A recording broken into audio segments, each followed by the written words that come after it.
Well, good morning again. We are squirrel hunting in the rain. Going to get real wet today, but come along for the ride. Let you know if we see anything. Can't really hear much due to the rain, but got Ben here with me. Get into some bushy tails.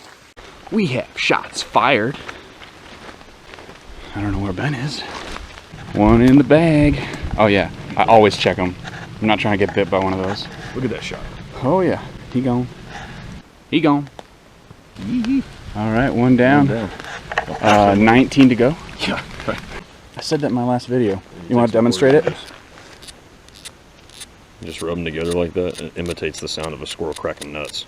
Wow, so if you're in an area, you sit down for 5-10 minutes. And a quarter's never been worth more.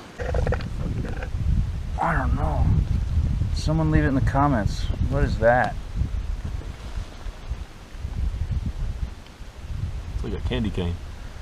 Try it. Put it in your mouth. I'm good on that one.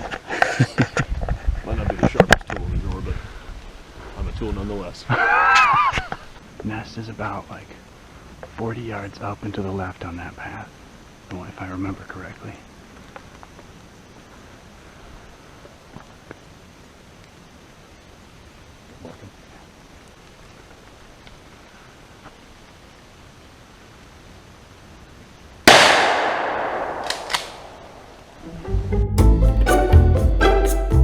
One might almost say, if you hit him, it would be a dead giveaway.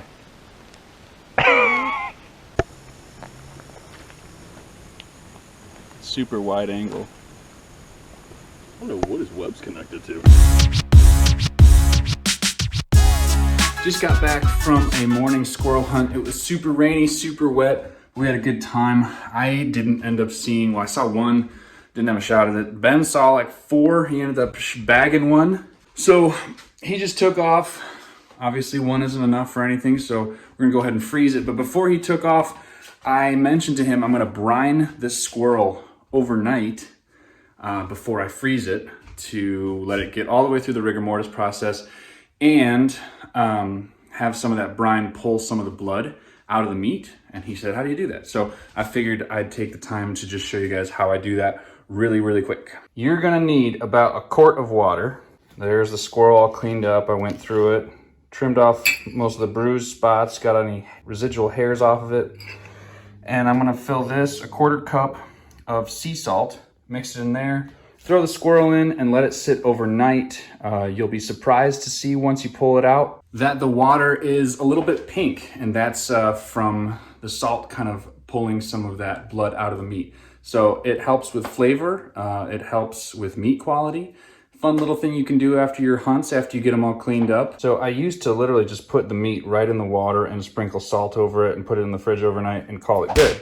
But I feel like the more I learn about meat care, the harder I make it for myself. So I mix this all in first, and I make sure I get all the salt really dissolved into the water. And I think that's probably just better to, you want the everything that the water touches to be able to kind of affect the meat. So I feel that dissolving it beforehand is a bit better practice. All right, now that we're all the way dissolved, you go ahead and just plop these in.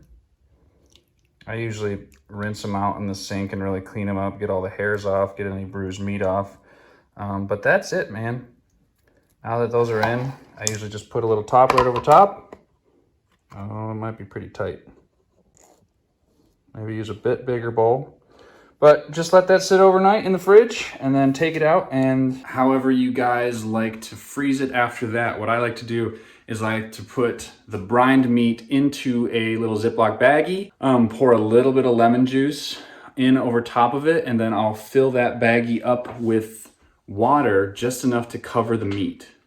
And then what I'll do is I'll try and get all the air out of the bag, roll it up, and then throw it in the freezer. And what that does is it will prevent your meat from getting freezer burned since it's encased in that block of ice.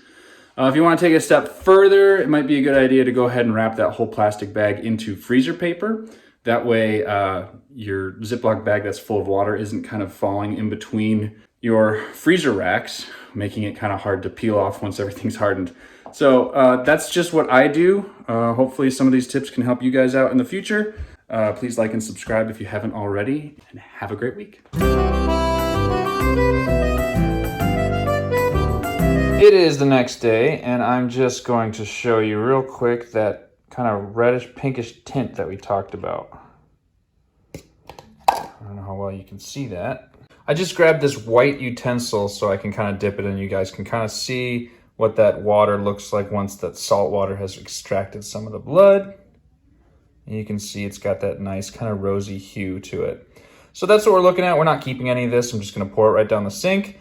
But all of this meat has now sat for 24 hours in the salt water. I'm going to wrap it up, put it in the freezer, and you'll probably see it soon on another Cash and Cook video.